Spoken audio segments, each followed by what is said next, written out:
We are all aware of the basic principle of suggestion.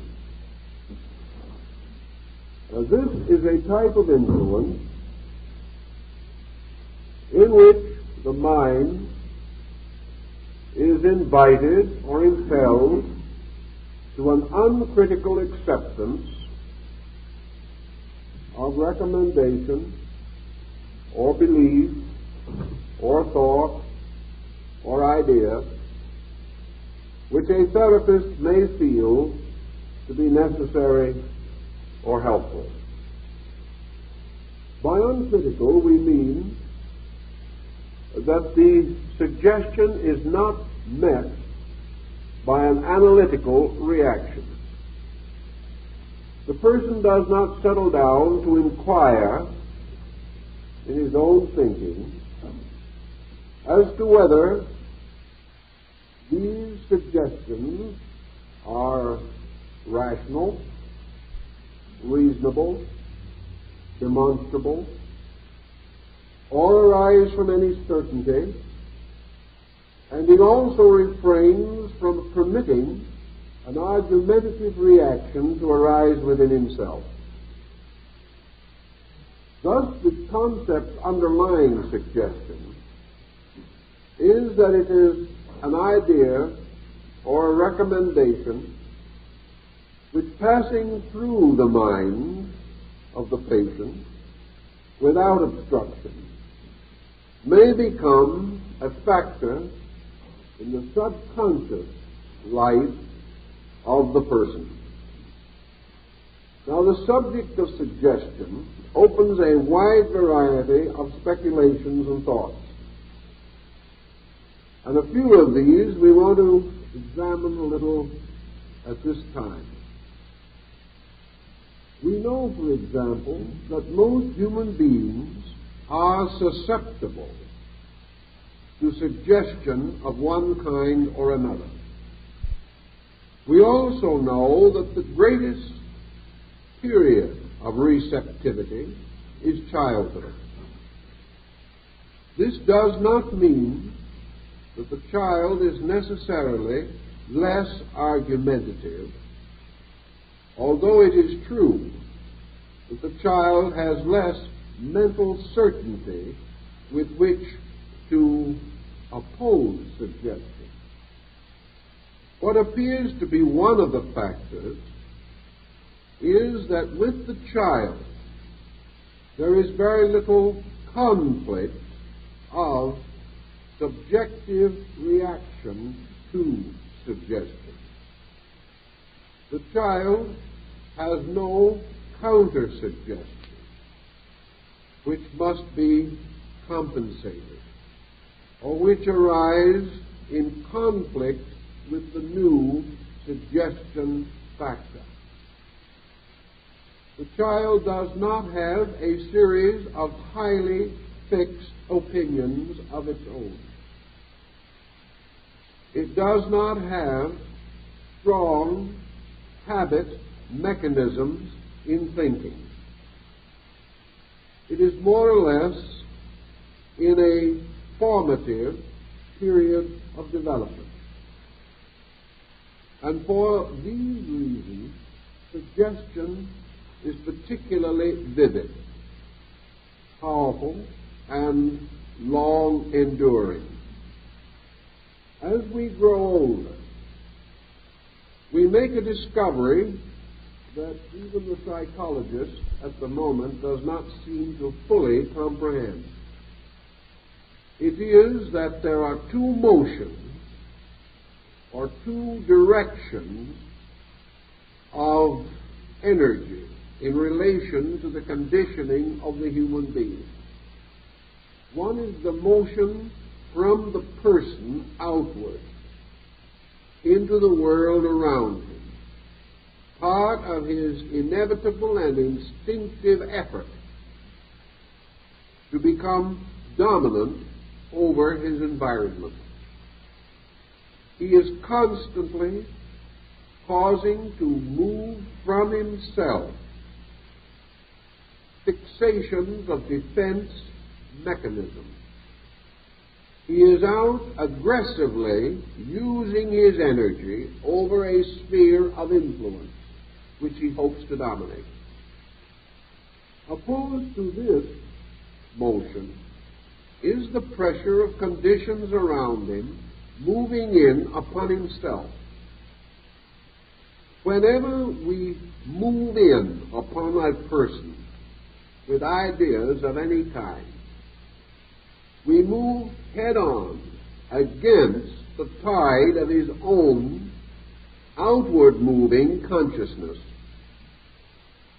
We find that we are swimming against the stream, and that ideas entering into him have a much more difficult time reaching into his life because they are met by this continual outpouring of his own energy, his own convictions, his own attitudes, his own beliefs, his own theories on innumerable subjects about which he may or may not have any very solid knowledge. We know, however, also that the adult can be affected by suggestion. We are not certain, however, that this effect is exactly what we expect or hope. We are all subject to suggestion continuously at this time because nearly all forms of industry, salesmanship, economics, and the profession have become aware of the psychological factor. Many of them are working strongly upon the basic belief in the reality of suggestion as a way of influencing the private or public mind. But we observe also that they are not always successful. Take, for example, experience with television and radio advertising. There can be no doubt that the frequent repetition of certain advertising does promote sales. This cannot be denied. The facts are available.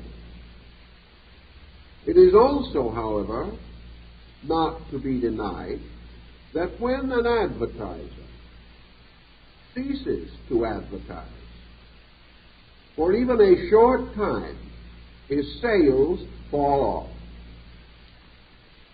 It means, therefore, that suggestion is not held as retentively in the mind as we might at first suppose. The first conclusion would be that it is submerged by the continuance of other suggestions. If a company advertising coffee ceases to advertise, other advertisers of coffee gain a peculiar advantage. They begin to have their suggestion enter into the mind of the viewer or listener, and he in turn comes to buy that coffee most immediately advertised. Another point, however, should also be borne in mind. If advertising becomes too objectionable, if it is too continuous and too blatant, if its pretensions are too unreasonable, or its advertising is in poor taste, it may result in a revulsion mechanism, and the presumed purchaser may buy almost any other product because he is angry or rebellious against having his mind over-influenced. This we observe quite frequently now, and probably will see more of in the not-too-distant future. Thus, broadly speaking, we have 2 points demonstrated by modern usage. First, the suggestion very rapidly ceases unless it is repeated. and that this repetition, if continued for 10 years, will not ensure that the purchaser will buy the product in the 11th year. The pressure of the suggestion, therefore, is tied to its immediacy. And if this ceases, the suggestion loses authority. I believe we will find this to be essentially true also in psychological suggestion therapy. The second point to be made is that over-suggestion creates rebellion, not only in the purchasing of products, but throughout life. Over-suggestion in some of our family problems we like to call nagging. And we are convinced that nagging ultimately produces no good. That the insistence upon the acceptance of ideas causes a reaction in ourselves in which we rise to defend the right of free choice, the right of personal determinism. We demand that we shall always have the privilege of accepting or rejecting any suggestion that is made to us. This right, which we have demonstrated from our earliest experience as human beings, proves conclusively that a suggestion will not overwhelm all of the faculties or elements of our natures and minds, that we will accept to varying degrees according to our temperament suggestion elements, but we will not generally go overboard. We will always hold this peculiar privilege of making up our own mind.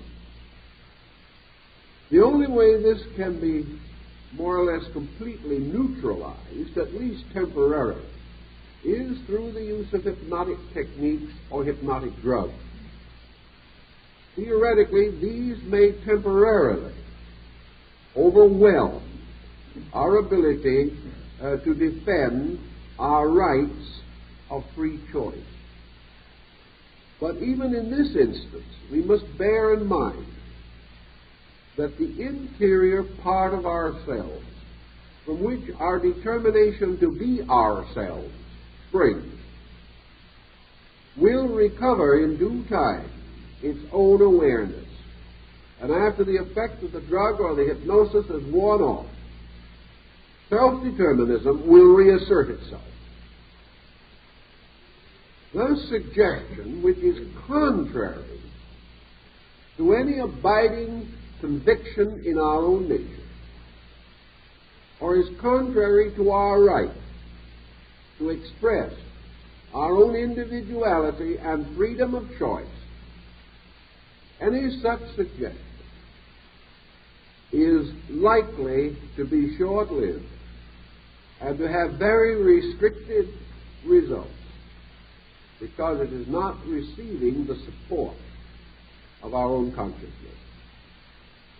Another important thing we have gradually come to realize about suggestion is that the more complex our culture becomes, and the more insistent and nagging suggestions become, the less effect they have. We build against even the suggestion therapist a kind of psychic antibody. We find gradually that an immunity to suggestion arises within the patient.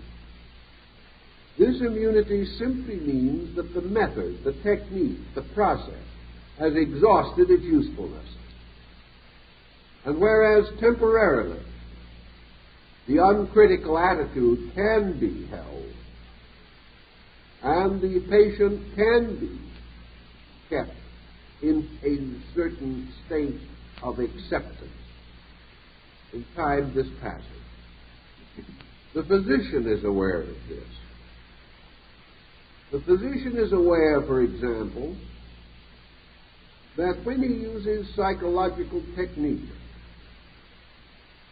particularly in the various types of traditional or conservative therapy, that he creates a certain immediate result which is not lasting.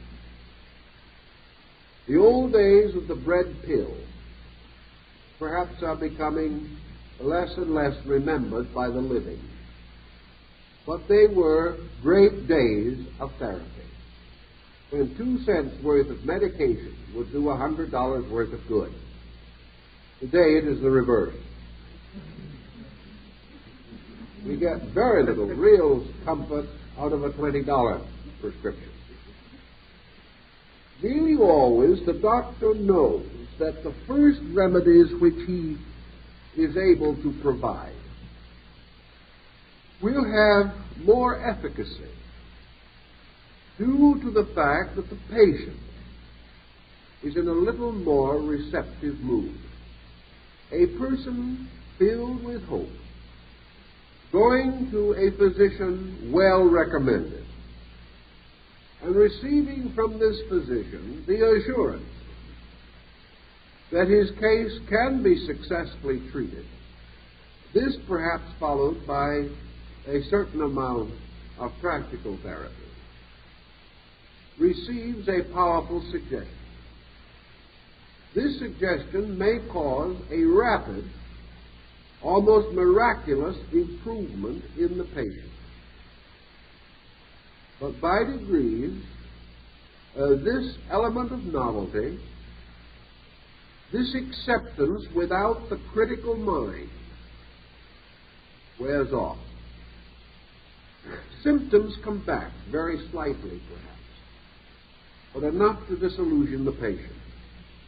And in 2 or 3 months, he establishes this immunity. And the power of the physician to help him on the level of psychology is comparatively lost. The same is true in advertising and in many patent medicines and in many famous cure-alls that have descended to us through time. The greatest and most important testimonials are by those who have had miraculous recoveries within the first 2 weeks. After 6 months, very few of these persons would write a testimonial. By that time, there are 9 other remedies in between. But just as surely as we can have all the symptoms described on the bottle by a certain negative suggestion, we also can in time find that these symptoms return. We can find that the claims of the remedy will offset the symptom for a while. Then gradually facts set in again. We're back to the same old trouble. Suggestion, being by its very nature impermanent, has limitations which the best therapist must recognize. It is a bridge, giving him an immediate receptivity on the part of his patient, but ultimately only proven value can keep that relationship strong, meaningful, and resultful. If this breaks down, then we have the patient who has lost faith in the physician. And under such conditions, even a truly adequate doctor can do very, very little. Suggestion is therefore both positive and negative. The oldest records that we have on some of these subjects come from the Greeks. And Aristotle has made much of the suggestion power of oratory. Here we are heading right into politics.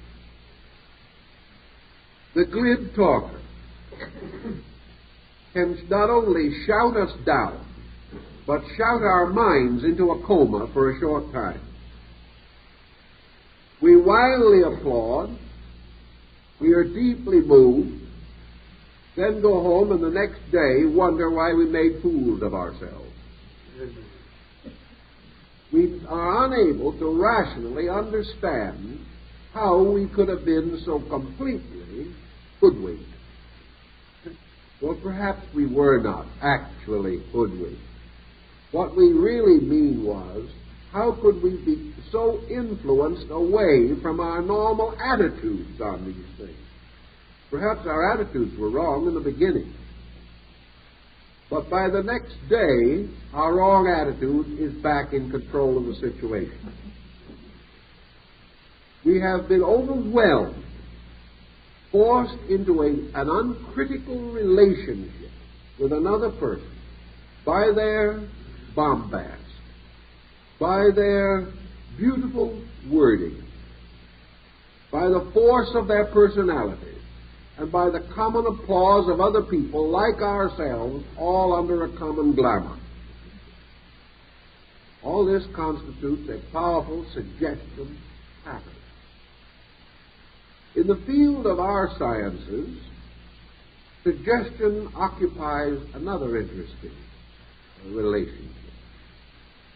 Suggestion comes to us frequently through books. It comes to us also in prevailing modes of thought and therapy. A school for the treating of an ailment comes suddenly into existence, supported by distinguished authority, or by a most persuasive expression of its principles and its therapeutic value. This school sweeps the country. Thousands, tens of thousands, hundreds of thousands of persons suffering from certain ailments receive a new lease on life. They really believe that now they have the answer. So they flock to the remedy. They do everything possible to take advantage of this collective conviction that help will come. 2 years later, the school has disappeared. It could not perform a miracle.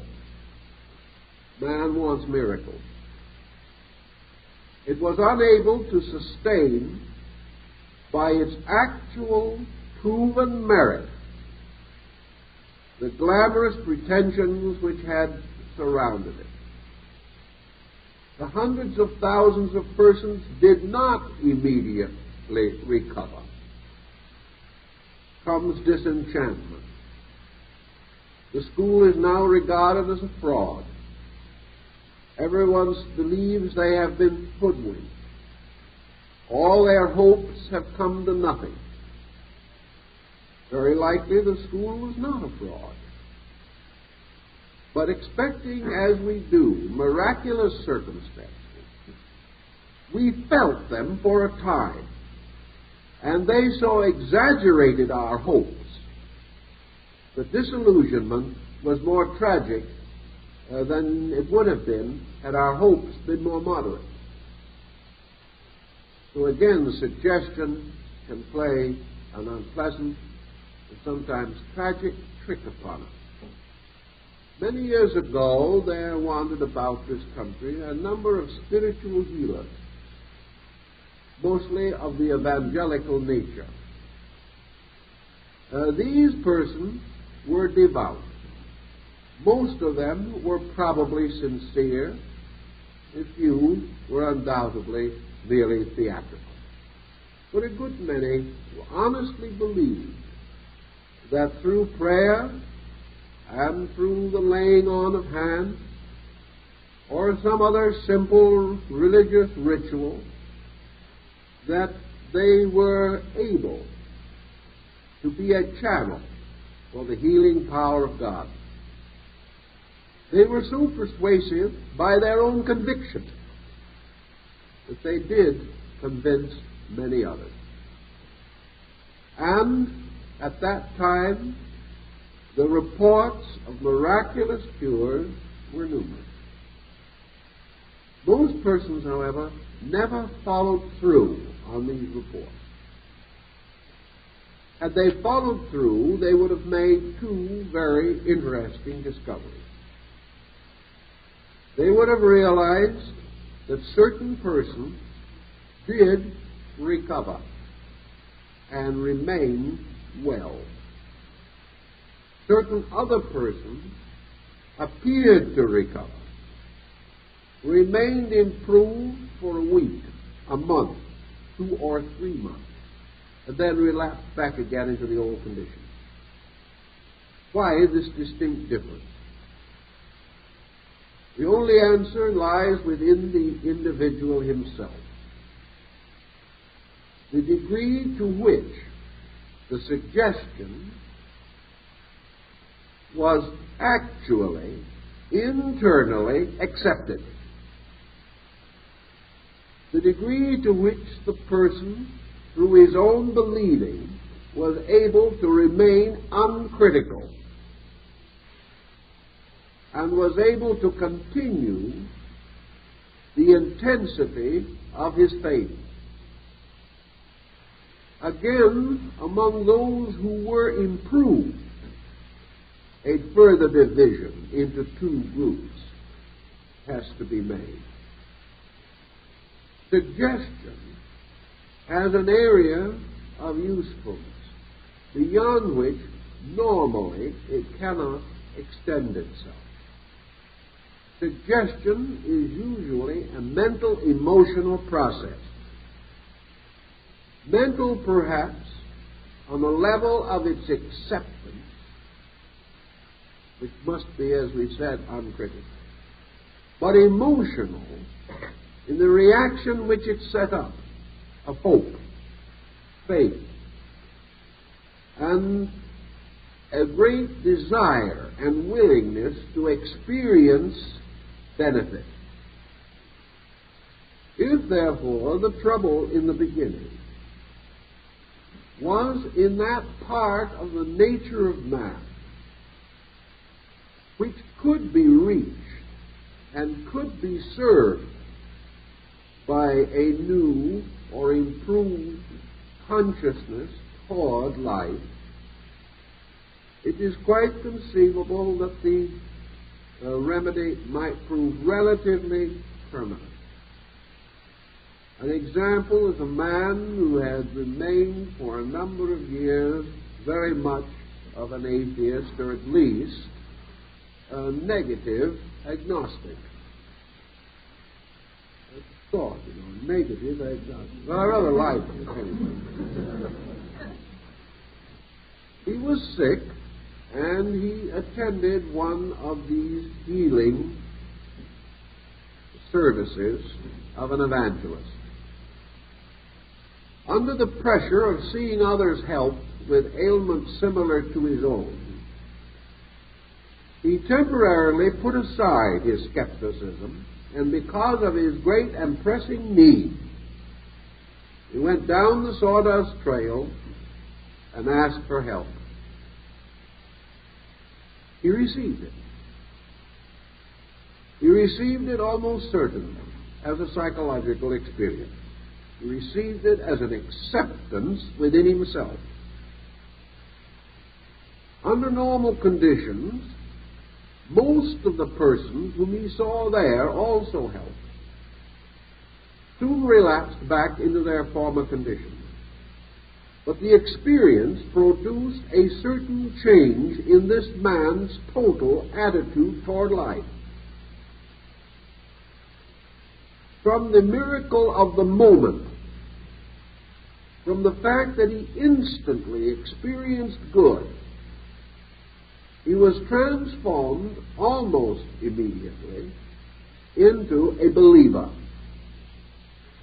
His skepticism, his agnosticism, his cynical attitude toward religion was wonderfully dissipated by this experience through which he passed. He remained from that time on to the end of his life a devout person, deeply conscious of the power of religion in the life of man. Because of this, his symptoms did not return. He had changed not merely as a result of an immediate suggestion, but by means of the help offered by a suggestion. He was able to make a marked and important decision affecting his total consciousness. Under such conditions, the suggestion was the bridge which led him to a far more complete recovery. Such is the same problem at Lourdes or Saint-Anne-de-Beaupré or any of the great healing shrines of the Christian and non-Christian world. For in both spheres, spiritual healing is by no means an unusual phenomenon. Thus we have in suggestion a present help, and it takes on many of the aspects of ordinary medication. It is an optimistic physician indeed who affirms that his treatment cures the disease. Usually he is content if he can bring the body into a better state or a better condition to assert its own rules of health over the ailment. If, therefore, the physician can be an honest secretary of nature, if he can assist nature, he is content. Suggestion can also assist nature, but not if in its substance or essence it is contrary to nature. Suggestion then goes on into many fields of relative importance from a psychological standpoint, but we must cope with a number of these fields as we proceed to try to understand them better. A suggestion made by a person whom we do not respect will seldom have much influence. We must have some openness, and there are two ways in which openness comes. One, by respecting the source of the information, and the other is respecting the information itself. The power of Adolf Hitler to sway the German people was not, I think, because Germany universally respected or admired the man. Certainly that would be practically impossible, particularly for a country which had achieved the intellectual scientific level which Germany had attained. But Adolf Hitler was saying things that a great many Germans wanted to believe. And perhaps they did not want to believe them as excessively as he said them. But they certainly did realize or did accept that the things that he said conformed with their own feelings on a great many subjects. Let's take a homely example. If a very wise man comes and tells you that you are wrong, you may, through great respect for that man, be influenced or receive the suggestion to examine his remarks or even to accept his counsel. If a very foolish man comes and tells you that you are right, that man almost immediately rises in your estimation. You come to the conclusion that regardless of where he got the information, he is inspired. Thus we may react with openness of consciousness to the authority of the great or to good news, information which we desire to receive, which will support our prejudice or will give comfort to our opinion or will add something to our estimation of our own stature.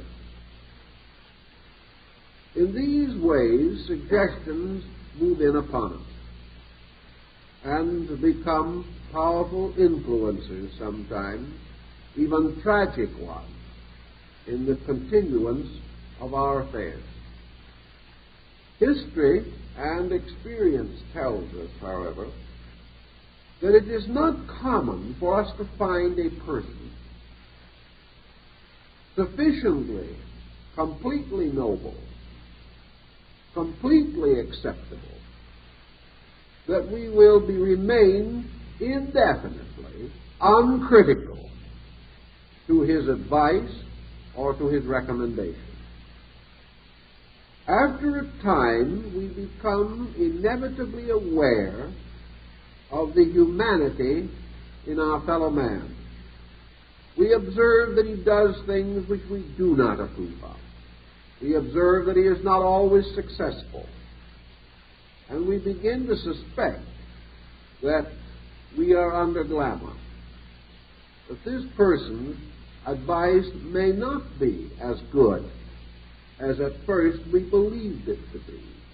And as our faith in the person is diminished, the usefulness of the faith in our lives crumbles and falls. From a very ancient time, therefore, powerful advice, suitable to change the course of life, to change the history of nations, to provide the most powerful inducements to the modification of character, such advice had to have an authority. And this authority came ultimately to be vested not in man, but in God. The only being that we could not sufficiently fathom to unveil, the only power so great that it could not crumble before the onsets of time and change, the only strength so absolute that it could not be exhausted or fatigued by occurrences, was the divine strength itself. Also, God was about the only concept of a being which could be all-knowing, not only about life and the world, but also about us. God was the only principle, energy, power, or form of consciousness that we could not deceive, or which could be sufficiently perfect so that its advice would be infallible. Thus, from the earliest time, religion has exercised the strongest collective suggestion power on man. And this suggestion, most of it now embodied within sacred books, remains for most persons a source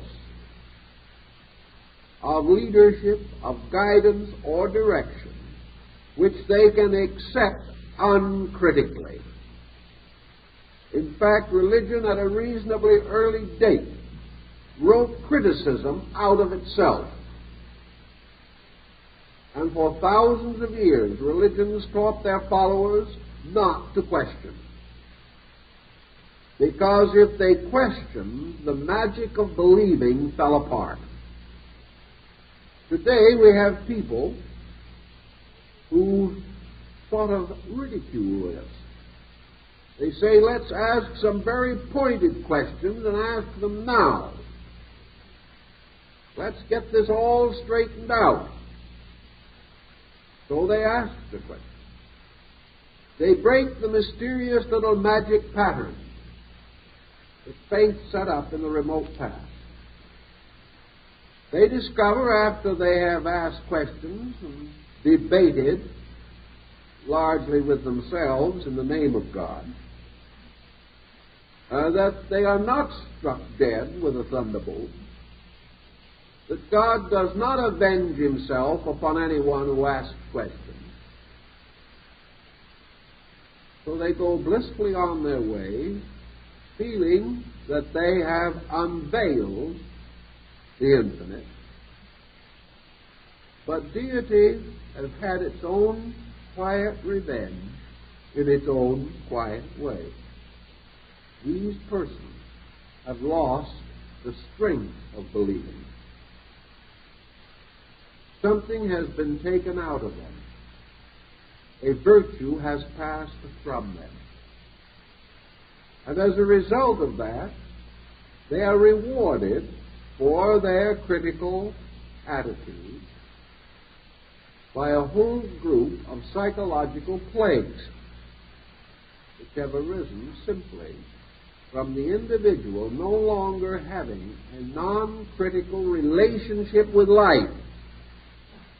He is much more interested now in proving that his own thoughts are right. So he has his own thoughts. He proves them to his own satisfaction, and perhaps the satisfaction of some other people. And then he gets sick immediately and goes to a psychologist. He has paid a very great price for a very little ego satisfaction. In addition to these great suggestions that have thundered from the Mount of Sinai, that have been found in the Sermon on the Mount, or set forth in the Tripitaka of Buddha, in addition to these tremendous suggestions that remain apart from life, often in conflict with our everyday experience, yet still too strong for us to resist internally. We have, in addition, the early records of certain sanctified persons, prophets, messiahs, teachers, come from God. In the course of time, the human limitations or imperfections of these teachers have been forgotten. We no longer remember the simple, ordinary circumstances that must have played a large part in the lives of these people. We remember them only as haloed, mysterious God-men, whose words also ring down through time, for they spoke with the authority of God. And those were the days when the judges judged in Israel. And those were the days when the early Christian mystics communed with the apostles and the disciples and set up the foundations of their faith. It is very difficult for us to be uncritical with the simple, ordinary facts of life. But it is also very difficult for us to be rationally critical of a miracle. Between us and these persons are centuries of silence. We no longer know them, or their descendants, or the descendants of these descendants. They remain only in the elaborate tapestry of our own subconscious devisement. We create images of them. We worship them. We regard them. We revere them. We hold them as something apart. And when we read their words, or hear others read their words, we achieve a state of uncritical acceptance. Acceptance based upon a whole series of psychological experiences. These words brought consolation to our fathers and to their fathers before them. They have been the guides of our race. Before these words, Washington knelt in prayer at Valley Forge. And in the presence of this consolation, Lincoln knelt in the White House. The men we honor, the men we regard as peculiarly noble, were men whose strength came from this uncritical acceptance of the power of God in the life of man.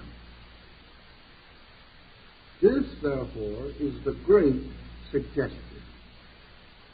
And nearly all the moral culture of our race, nearly all of what slender advancement we have achieved, whatever of good spurs us on to try to build a civilization out of the chaos of our own selfishness,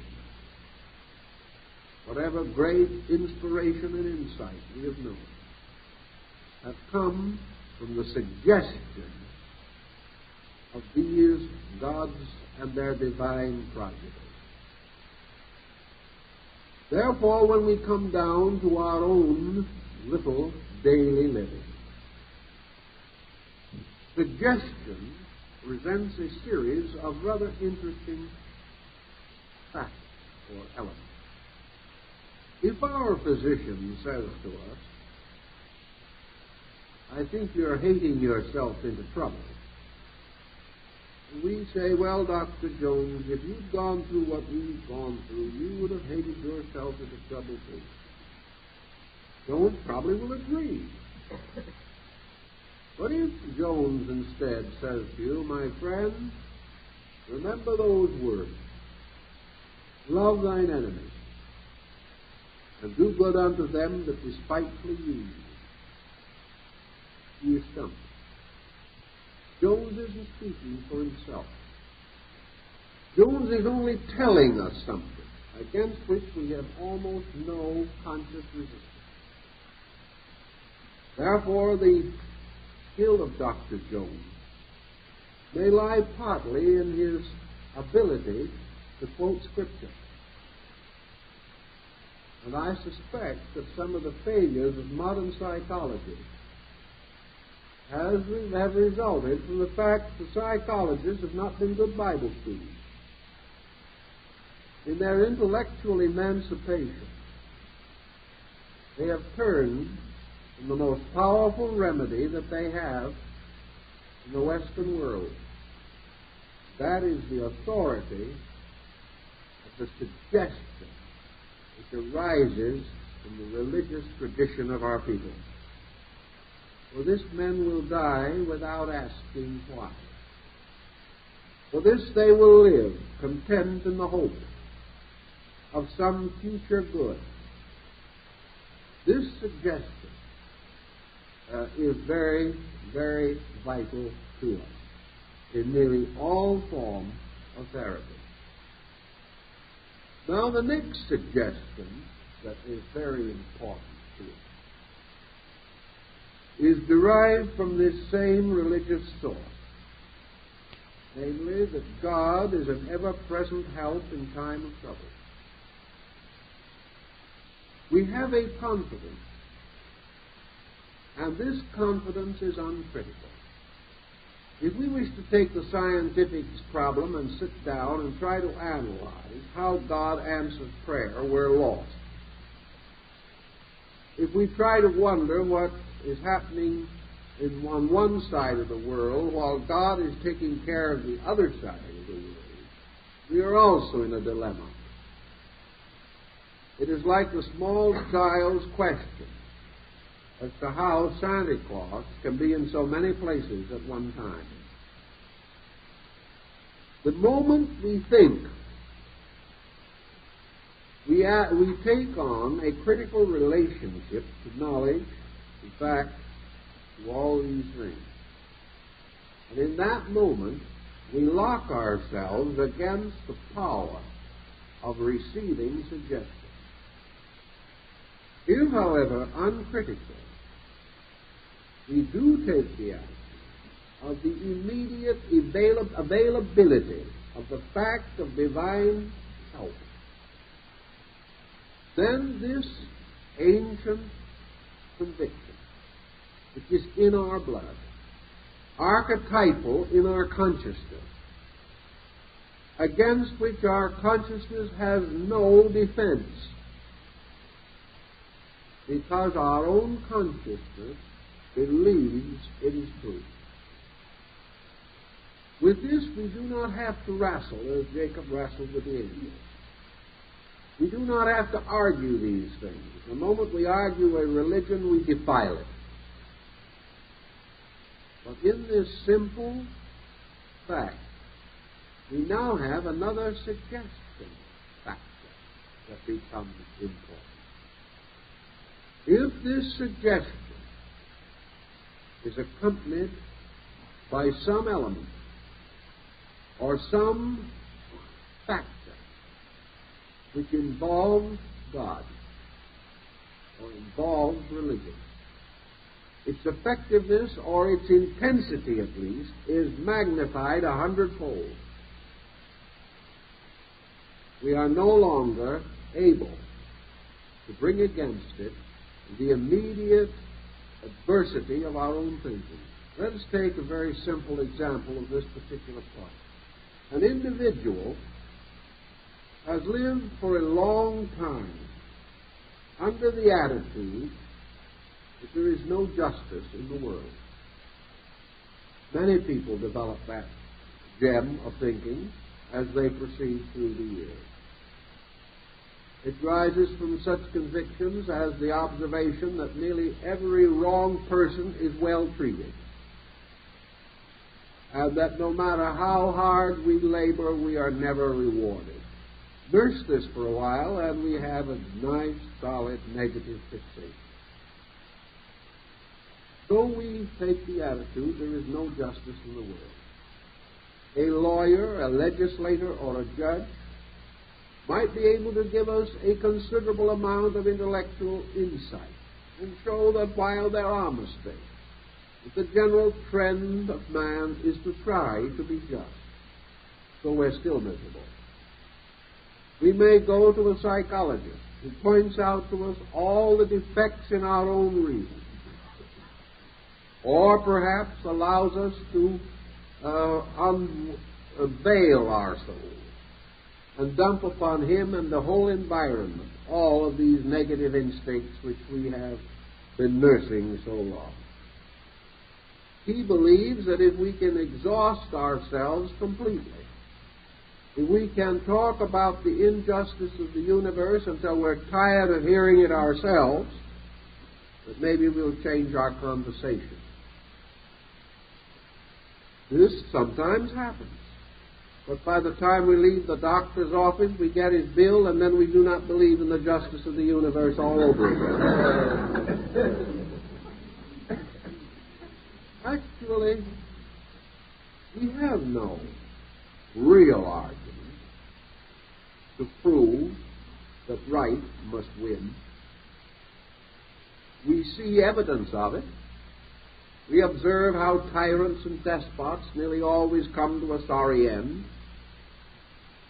We have moral instruction to that point.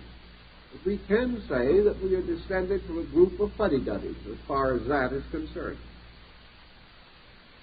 But if within ourselves we suddenly become intensely aware of the power of a divine principle, if we internally suddenly believe that God is in his heavens and all is right with the world, and this becomes a reality in ourselves, we then neutralize out of a common conviction the problem of our own particular misfit. We begin to sense that the trouble is not in the universe, but in ourselves.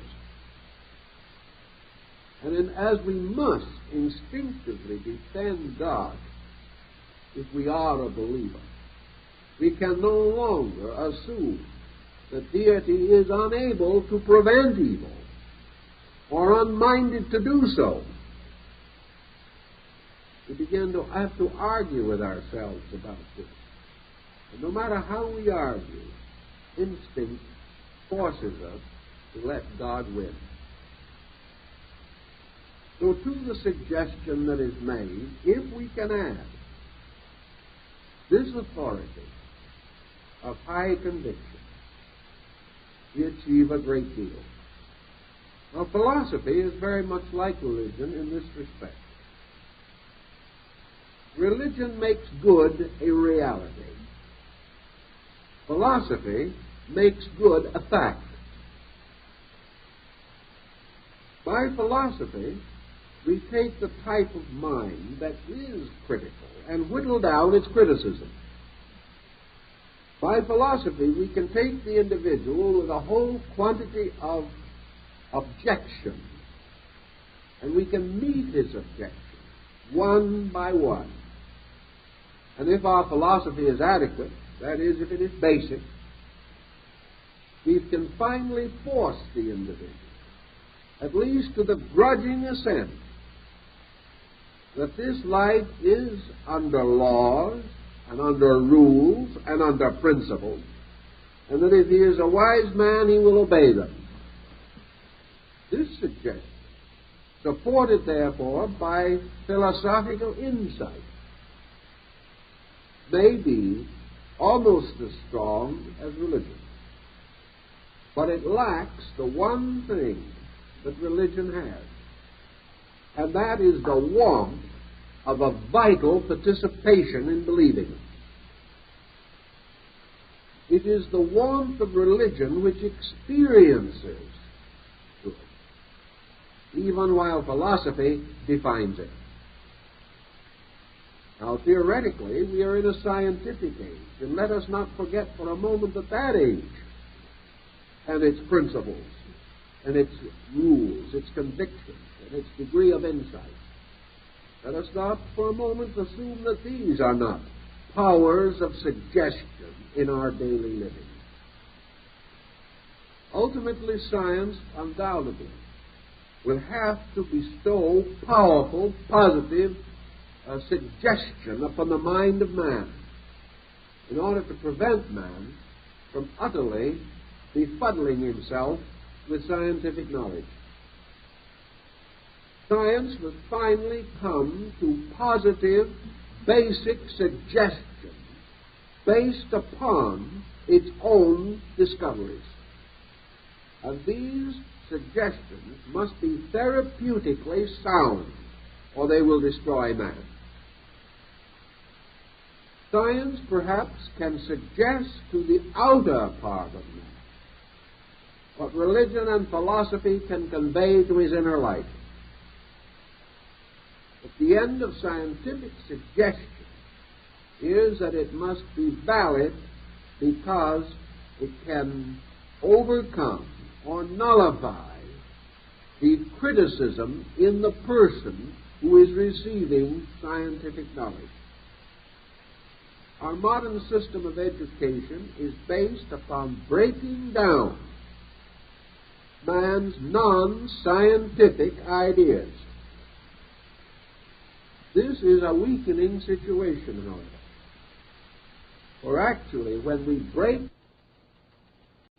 suggestion that he is going to be patient, he's going to be patient and kind and gentle from now on.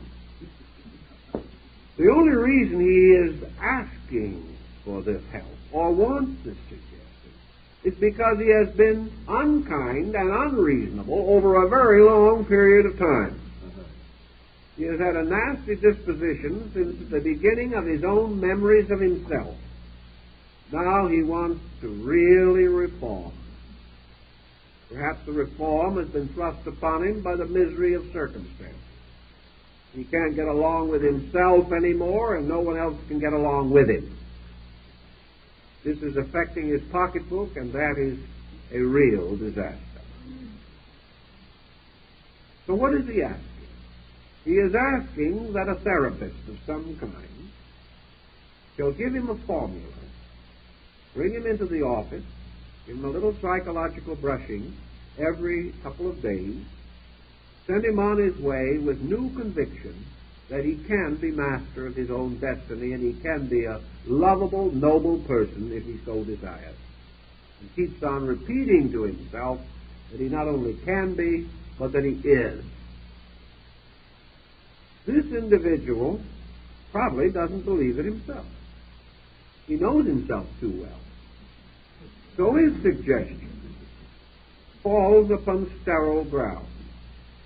Furthermore, he spends 5 minutes every morning and 5 minutes every evening making this noble, platitudinous remark about himself to himself. And the rest of the day is as cussed as ever. The timing factor here is a little difficult. Nature operates more or less honorably. If you want to take $1 out of the bank, you must put $1 in. If you want to change a habit from a bad habit to a good habit, you can practice the bad habit most of the time, and the good habit a small part of the time, and expect the good to neutralize the bad. You cannot repeat 50 times in rapid succession that you are getting better and better, and for the rest of your waking hours continue to get worse and worse. The suggestion is not as strong as the habit, is the point that we're trying to subtly convey. Actually, the only way that you can win a battle of this kind is to have the two armies of approximately equal strength. That may end in a draw. But you cannot overcome the habits of a lifetime or the intensities of the daily repetitions of these habits now by a few well-curled or turned phrases.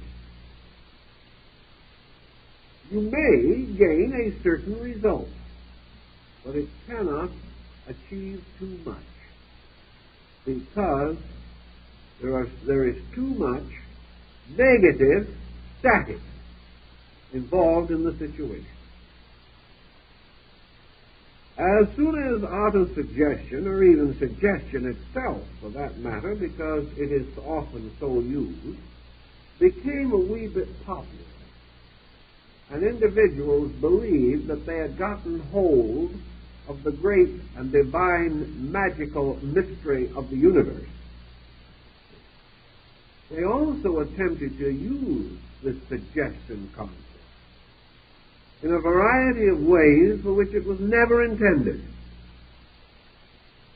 The individual began to believe that he could mentalize himself, not only out of misery into health, but out of poverty into prosperity. He began to honestly believe, with such degree of honesty as he could believe, that he had found a magic wand which could transform everything and anything by a fixed attitude of the mind and the repetition of a formula. This led to innumerable complications. It also led largely to the general discrediting of a large part of the field of suggestion and autosuggestion. It meant that we were in the presence of an excess, more or less a corruption of an idea. And that which was intended to change man was directed to changing other things instead of man. The individual began to take the attitude that if he was not getting along well in the world, that his suggestion could go so far as to make the world change and treat him better. It's a lot of suggestions. In fact, as far as changing the world, even the divine suggestion seems to operate slowly. Also, we gained a certain telepathic attitude towards suggestion and auto-suggestion. We believed that we could sit around and, by holding various thoughts, cause our neighbors to move out or our distant friends to move in. We began to think of suggesting real estate transactions, good investments, and in many instances I've actually known people to suggest that other people should be stupid, simply so that we could impose upon them more easily. This, of course, was a little nightmare world of its own, more difficult and inconsistent and fantastic than Prospero's enchanted isle. The most that we did, of course, was to keep on suggesting to ourselves that we could achieve the impossible. Sometimes it looked as though we made it. But we began to ignore utterly the laws of probability. We forgot, for example, that in sickness, unless diagnosis has proof that we have a very serious ailment, miscellaneous, wandering, itinerant symptoms, griefs, misfortunes, and miseries of 1,000 assorted nature, will, in about 20 cases out of 25, simply solve themselves. Nature, stepping in, will cure most of the minor ailments that arise in man. It gives them a chance. But if we have some kind of a magic formula, we forget the natural operations of nature and give credit to the formula for things the formula had nothing to do with. Furthermore, by this process, we gain greater and greater confidence in the formula. Someday we trust our weight too heavily upon it, and this bridge of believing collapses under it. Autosuggestion then leads to a whole series of rather sobering reflections. That it can produce certain results, we do not doubt. Autosuggestion means that we suggest something to ourselves. Why do we use this technique? Usually because of some weakness in character, which makes it difficult for us to head into a proper, normal, reasonable correction of our own troubles. The individual says, well, I drink a little too much. I've tried 15 times to quit. Now I'd like a nice working formula of autosuggestion so that while I sleep, I will get over the habit. There's no implication that this individual wants to work his way through the habit. He really is out looking for one of these psychological painkillers or these universal remedies like the old Swanee Indian swamp syrup, which was supposed to take care of everything, including all unreasonable indulgence. This individual is trying to use suggestion or autosuggestion to take the place of the weakness of his own will. Now, he is up against a number of possibilities. If he decides on the autosuggestive process, he will almost certainly turn his suggestion against the habit he wishes to cure. He does not know, will not accept, nor believe, or realize that the habit is only an expression of himself, that he will never get over the habit adequately until he becomes a better person.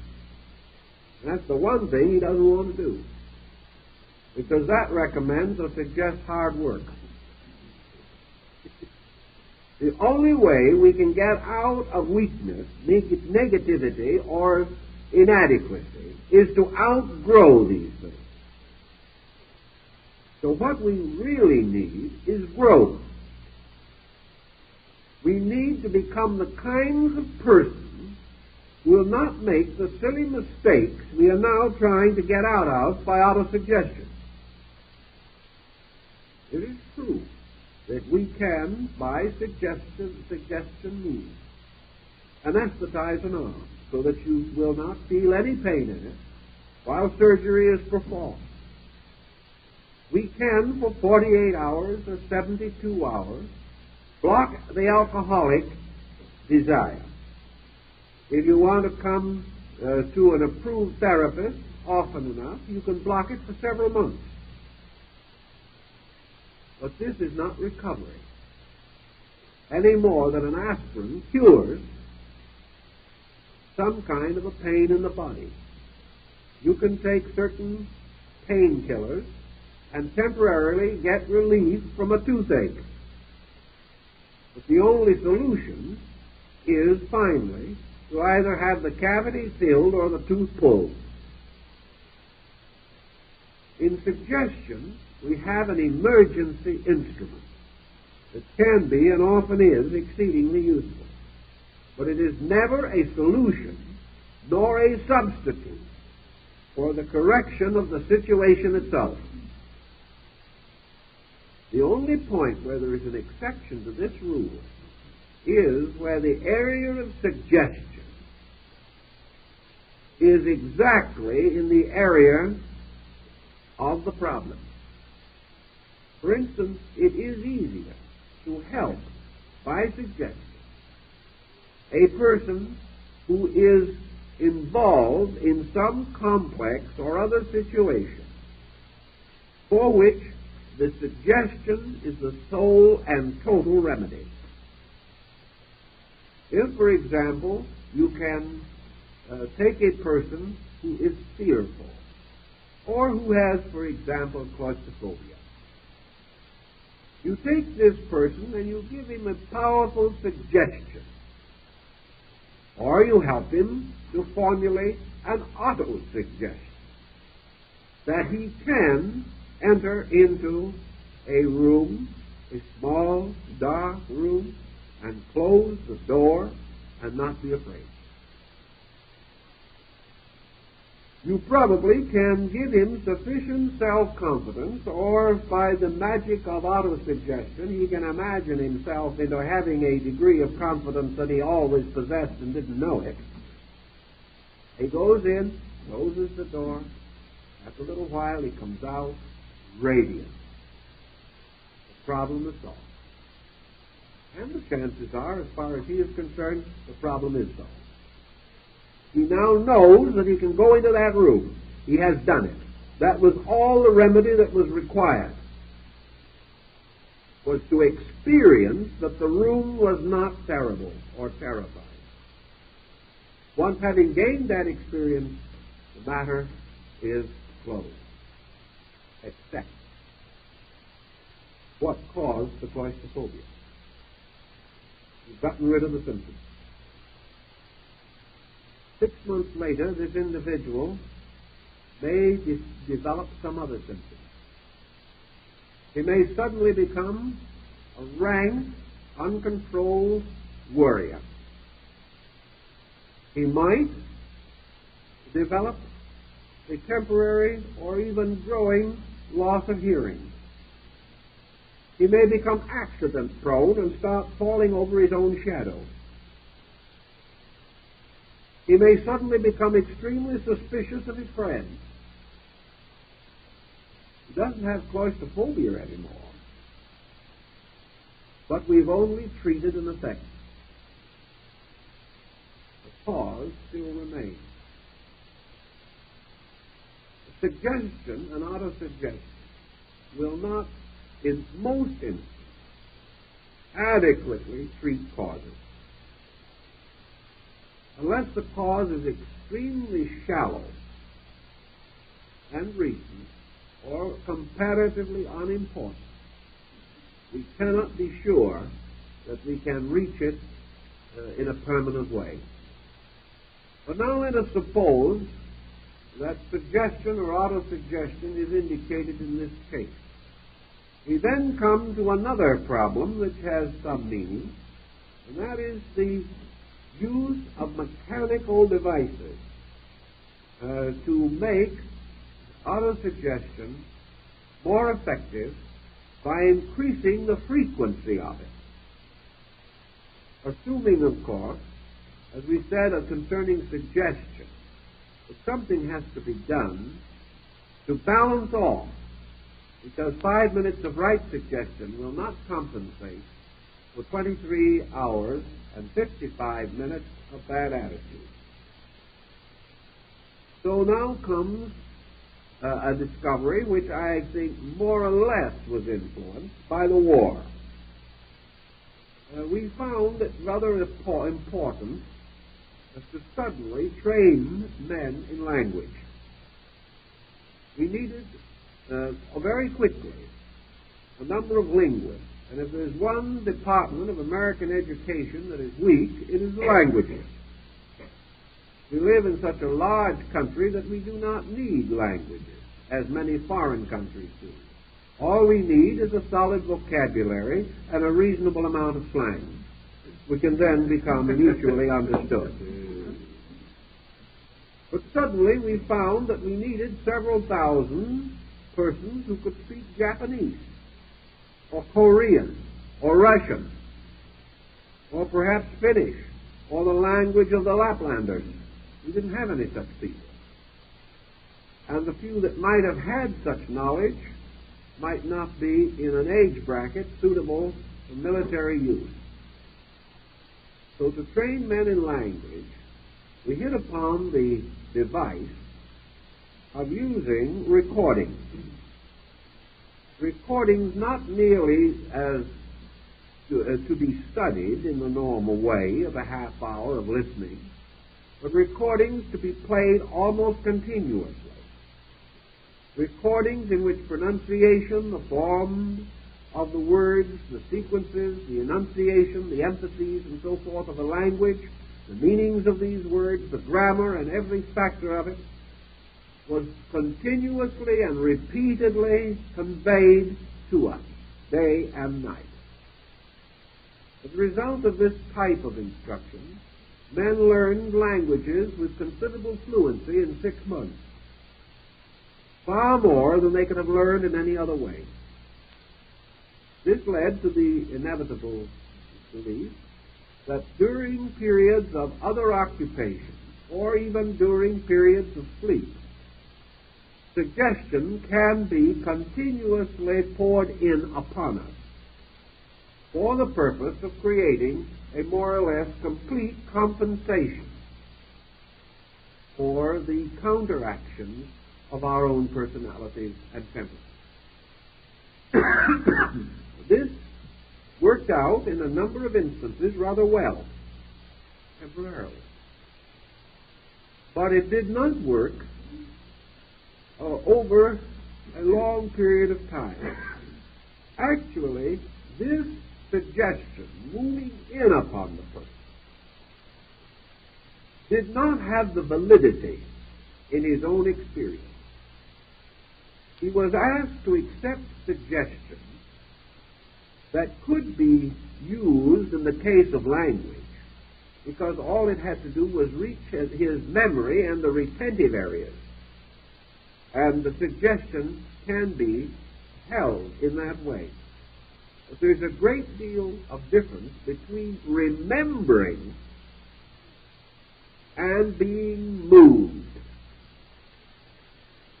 We all remember the words of Jesus, but we don't live them. It is perfectly possible to have in our memory all kinds of constructive insight and understanding. But to move this from memory into action, or to change it from merely being on file and get it into use, this is different and not nearly so easy to accomplish. Thus, a noble suggestion or auto-suggestion brought into our attention may temporarily cause us to obey it as we would under hypnosis. But we cannot be at all overly confident that this suggestion will become a dynamic, changing the individual factually and actually.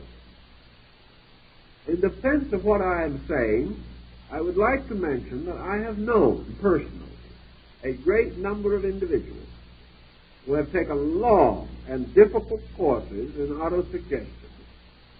They have worked with it. They have tried every known means.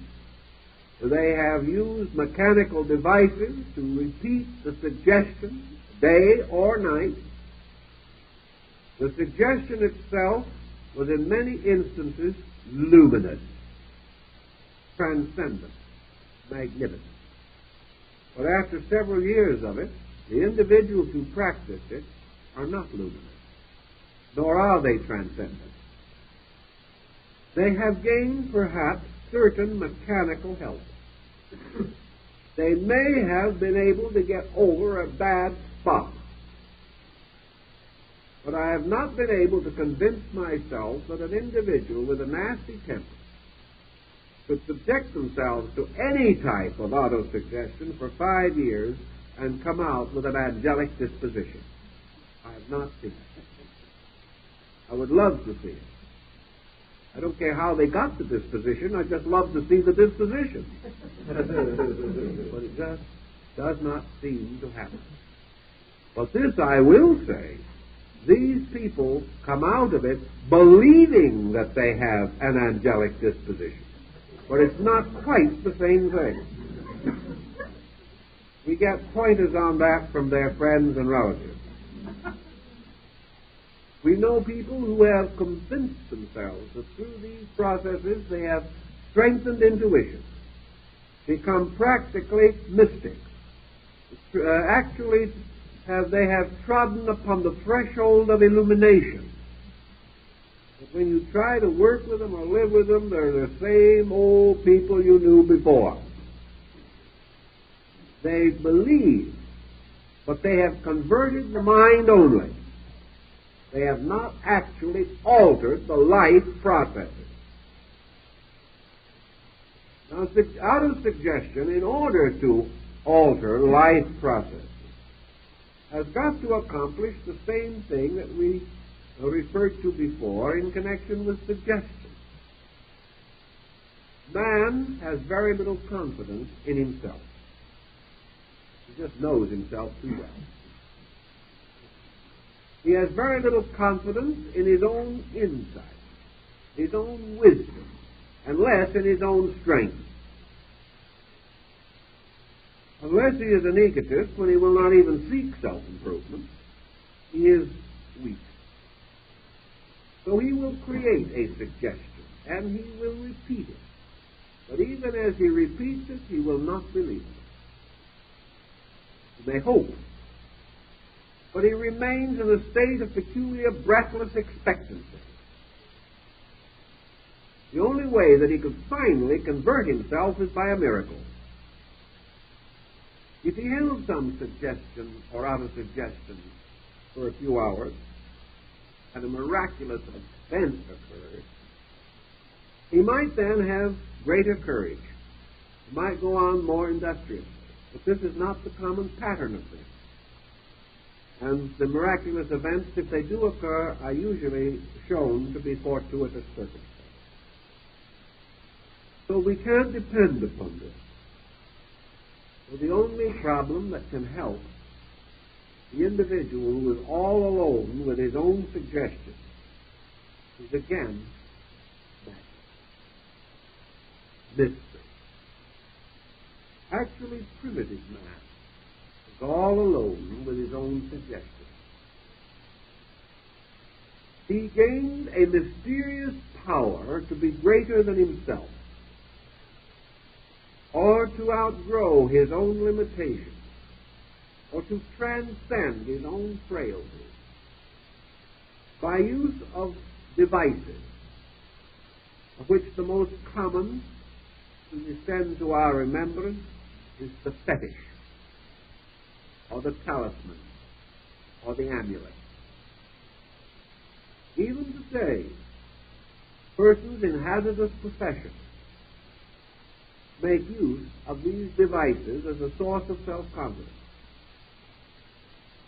Now, what is the reason why a rabbit's foot is any different than a good text on autosuggestion by a prominent psychologist? The text cannot be accepted uncritically. We read it, we wonder a little, we think a little, but we're not very certain. And even if we're rather certain, we say, yes, it's probably true, but I doubt if I can do it. I've never done anything right yet, and it doesn't look as though this is the time when I'm going to start. So the situation drifts at least half-heartedly. But a rabbit's foot is different.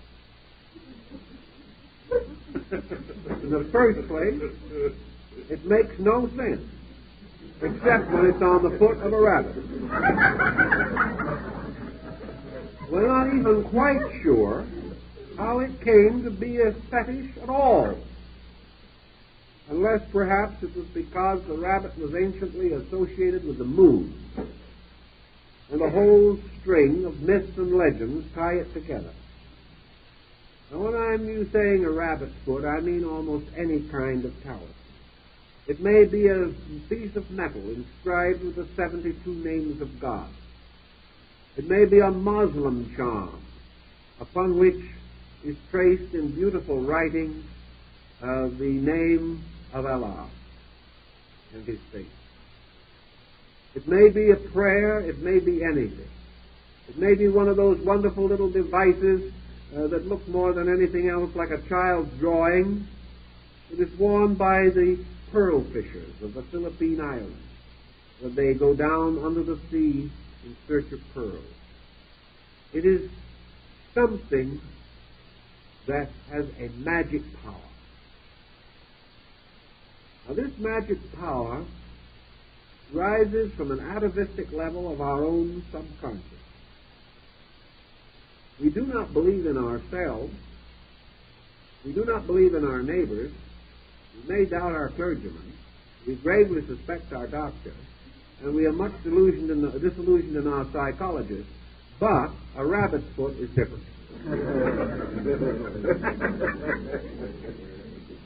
A rabbit's foot is mystery. Perhaps it'll work. It's just like the individual who is not superstitious but never walks under a ladder. He's just careful.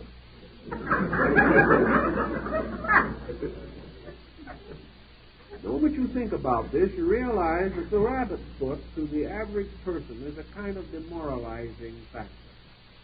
It takes away most of the common senses. Therefore, when the time comes for us to make an affirmation, or to try to suggest ourselves into something, or to achieve an auto-suggestive intensity, it might be different if we make this statement, if we say these words, if we hold this thought with all our strength, at the same time take a tight hold on a rabbit's foot. The Chinese say that if one religion is good, two are better.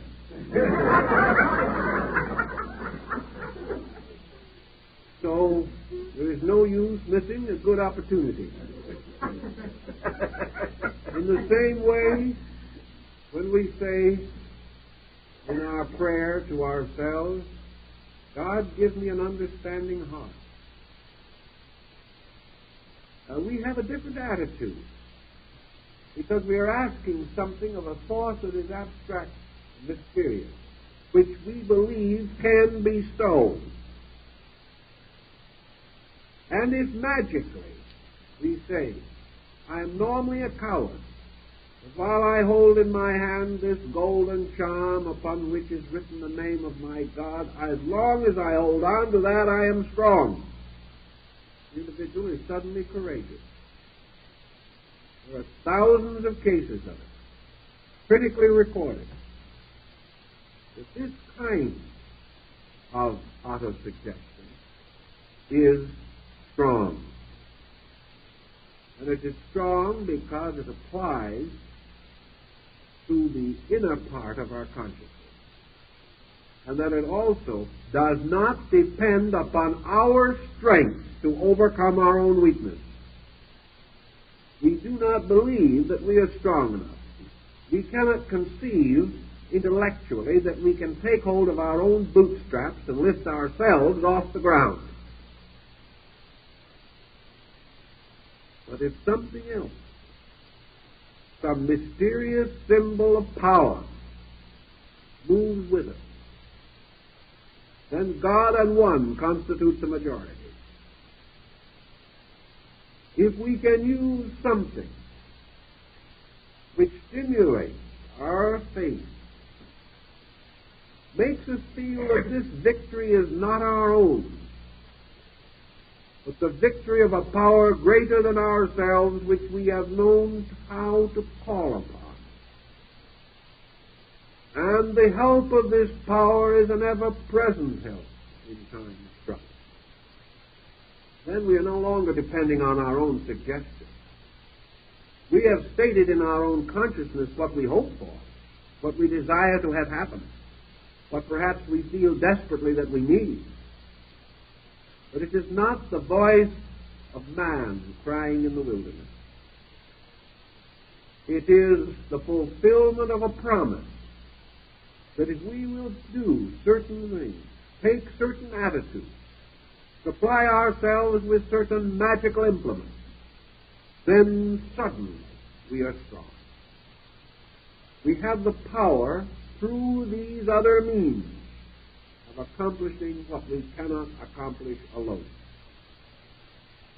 This shifts our source of strength to an abstraction which cannot be unseated, which cannot be overthrown by event or condition.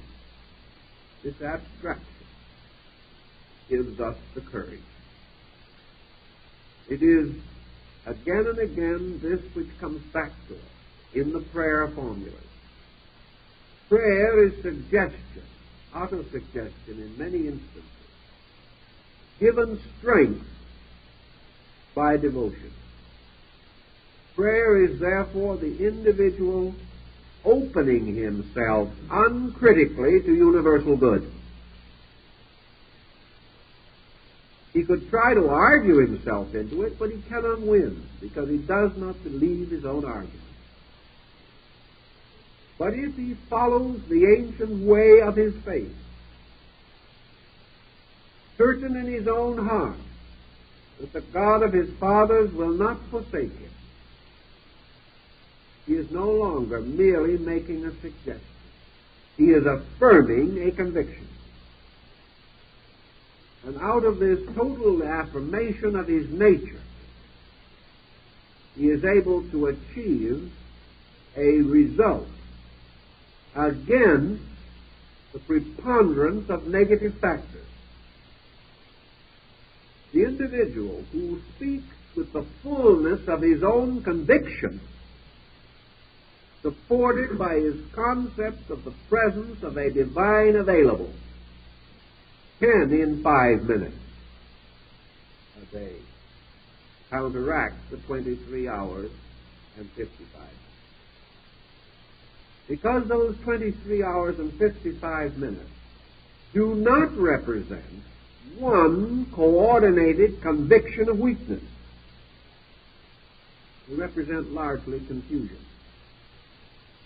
They do not represent a focused intensity of evil, nor do they represent one simple pattern of infirmity. They represent a group of negative factors, habitually perpetuated, but about which we have the deepest moral reservations. The average person who is wrong knows it, particularly on the levels of ethics, or on the level of internal motivation, or on the basis of principle. He is wrong, he knows it, but he is too weak to do anything else. So the negation of the confusion of the mind will cause him to say, this I cannot do. This I cannot face. This is too much for me. I'm going down for the third time. But this does not constitute an organized, powerful, psychically sustained fact of consciousness. It represents dilemma, distress, disaster, but not a certitude of evil or a certainty of misery. If, therefore, you turn against it a powerful, unified conviction, not an attitude or a platitude, but a need sustained by the recognition of the factor of divine intercession, the miracle, the fetish, the rabbit's foot. This is stronger than the negative confusion which permits the difficulty to continue.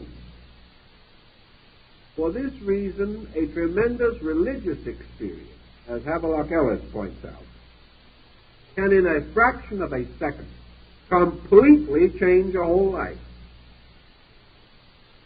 So we have, against the extensity of a pressure, the intensity of a compensating pressure. In nature, these two values must be equal to produce the neutralizing of a condition. If a situation takes 10 years to get into, it does not necessarily take 10 years to get out of. But you must use as much energy to get out as you use to get in. If, however, you concentrate your energy on the problem of recovery, you can create a tremendous catharsis very rapidly, in which you achieve the full emotional energy equivalent of a long enduring negative habit. You achieve it and neutralize this habit far more rapidly than you acquired it.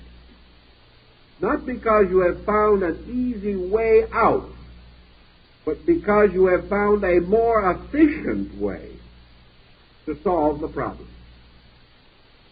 Efficiency in this case being merely directness, the victory of a consciousness or a principle over a condition.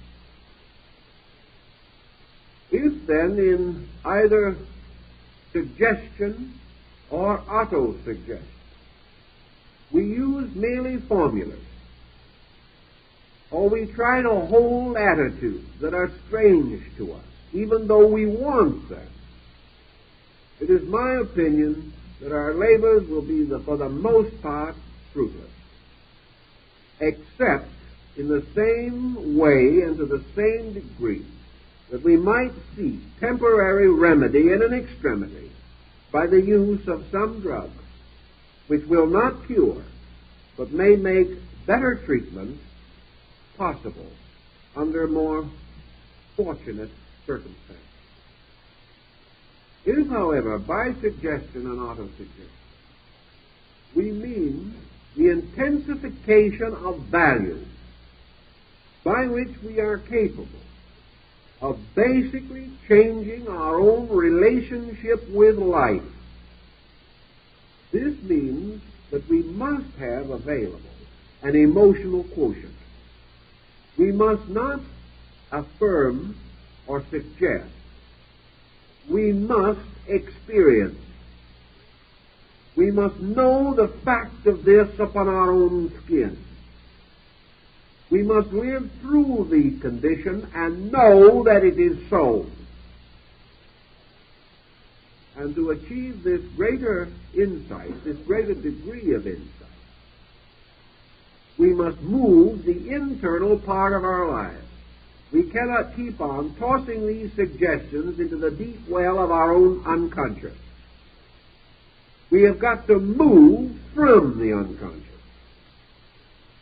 We've got to stir out of this mysterious cave in which, like Phasna, we have been sleeping. We have got to accept the challenge of internal change, the correction of a problem through the attainment of an insight which is superior to that problem. Because a problem only exists because our knowledge is inferior to our need.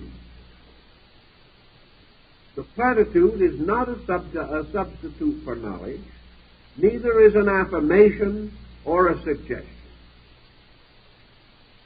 It can be, however, that out of the union of a suggestion with a fetish, with an emblem or symbol of the divine availability, we may be impelled not to use God merely to get us out of the dilemma, but rather to become aware of the experience of the God consciousness in ourselves. If we are able to make this progressive step through faith or through profound believing, we may then be able to pass constructively into a non-critical state. A non-critical condition which is not merely negative, but one which is open or receptive to the experience of a better life. Suggestion, then, is only valuable to the degree that it can impel us toward experience. We cannot cure ignorance with hypnosis, but we can sometimes stimulate in the individual the desire to become learned. But this means he must then go out and learn. Suggestion cannot save the individual from the problems towards which he usually will direct suggestion. But it can perhaps inspire him or recommend to him that he learns to grow, and in that way finds the answer to all problems. For this reason, we should be very wise, very careful in the decision of suggestion or auto-suggestion. For it must always be a suggestion to become better, not merely a suggestion to evade or avoid, or a suggestion which might bring us something we do not feel like earning. All suggestion that is appropriate and proper is that which impels us to the adventure of the unfoldment of our own consciousness as the final solution to every problem that stems from ignorance. And all problems stem from ignorance. No problem rises from wisdom itself. And our search for the spiritual integrity to overcome the ignorance in ourselves is perhaps the one great prayer that should be with us constantly. And therefore, that we should suggest to ourselves that day by day, in every way, we are more eager to grow. And that, wonderfully enough, will also take care of most of the aches and pains. Because most of them arise simply when the individual, in the presence of the invitation to grow, and lacking the ability or the inclination to accept the invitation. So if we do not know what to do, hold that rabbit's foot tight. Close your eyes and dive into an experience, learning from it all that you can. Seek not to avoid or evade, but rather to overcome all uncertainty by the certainty of personal awareness through experience of the values and principles governing human life. Take care of this properly, I think you'll do fairly well. And our time is up, so we'll start again next week.